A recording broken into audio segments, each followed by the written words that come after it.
Death in real life sucks. But in Daggerheart, death still sucks, but it can also be exciting. In Daggerheart, there are three different options you have to choose once your character's last hit point is marked. So let's talk about how death in Daggerheart works, whether it be mechanically or thematically. And if you want to hear me talk more about Daggerheart, please like the video and subscribe to the channel, as I'll be covering this game as much as I can. Now, let's risk it all by covering how to accept or avoid death. And if this is my last video, I'll certainly be going out in a blaze of glory. Let's start off with Blaze of Glory is one of the three death moves that activates when your character marks their last hit point. Your character will die, but they embrace death. Your character can take one final action that automatically critically succeeds, up to the GM's discretion, of course. And then once that action is done, you can cross the veil of death, leaving your fellow adventurers with one final amazing moment to remember you by. I love this mechanic so much because it can be used in so many different ways. A sacrifice that leads your party to safety, a final move that can really help turn the tide of battle, or you can get one last bit of information that can solve a major problem the party is facing. The choice is between you and your GM. Up next is for the gamblers out there, Risk It All. Risk It All is by far the simplest death move to make.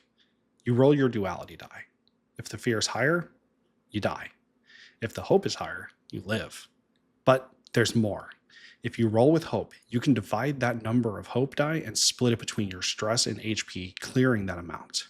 So let's say you roll a 7 on the hope die and a 5 on the fear die. You fell with 6 HP marked and 3 stress. You still have some stress to go, but right now you need to focus on getting that HP fixed. So you can put 6 of that 7 HP and 1 to the stress. So now your character gets back up with no marked HP and with 2 stress, ready to rise back to the fight and help protect your party. But that's not even the end of it. If you roll the same number on both die, that is a critical success. Now, if you roll a critical success, you get back up and all stress and HP is cleared. That means you can get revenge immediately on that bastard that almost killed you. Next up is every Lich's goal, avoid death. If you select this option, you will most likely avoid death depending on your level and your luck. Once your last HP is marked, your character falls unconscious. They cannot move or act and can't be targeted by an attack.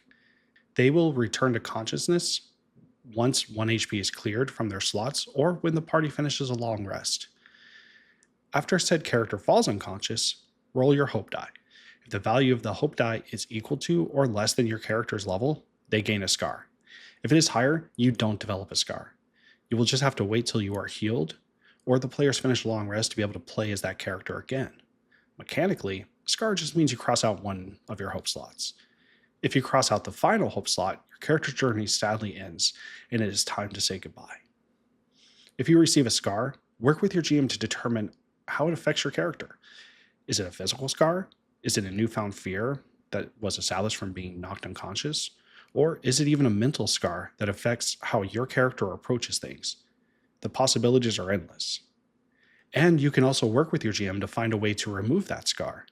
It can be done as a downtime project, a quest to help your character deal with what happened to them, or a quest to find some type of magical item that can remove that scar.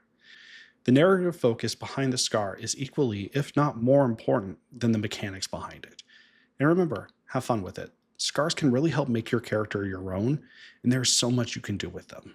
Now, I want to talk about a couple amazing items that are directly related to death or death move results. I am telling you right now that there is an item that literally made me yell, "Holy fuck," when I read it. First up is the Sun Tree Sap. When your character consumes this sap, roll a d6. On a result of 5 to 6, you clear 2 HP. On a result of 2 to 4, clear 3 stress. On a result of 1 though, see through the veil of death and return changed, gaining 1 scar. Next up is the holy fuck moment, the death tea. After you drink this tea, you instantly kill your target when you critically succeed on an attack. If you don't critically succeed on an attack before your next long rest, you just die. Like, holy shit. Risk It All is definitely the gambler's option, but this is a Risk It All to the power of 10. I know at least 2 of my 3 players that will down this tea the second they can get their hands on it. In Daggerheart, falling from a massive height is actually a threat. A fall from far or very far range deals 1d100 plus 15 physical damage, or death at the GM's discretion. Of course, this is up to your GM, but it always bothered me that in some games you can fall hundreds of feet and survive. And if you said the character died, you would technically be going against the rules of that game. It is nice to see Daggerheart actually taking falling from a great height as an actual serious threat to the character. Even adversaries can trigger death moves without having to mark your last HP slot. One of the Gorgon's abilities is called Petrifying Gaze. Petrifying Gaze is a reaction move. When the Gorgon takes damage from an attack within close range, you can spend a fear to force the attacker to make an instinct reaction roll. On a failure, they begin to turn to stone, mark an HP, and start the petrification countdown. This countdown ticks down when the Gorgon is attacked. When it triggers, the target must make a death move. If the Gorgon is defeated, all petrification countdowns end. So when fighting a Gorgon, make sure to play smartly and cautiously because any wrong move can put your character or an ally at severe risk.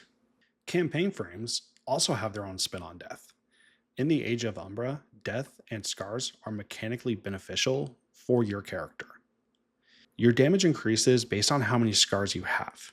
If you have 2 scars because you chose to avoid death, you can increase your damage by that much. But there is a drawback.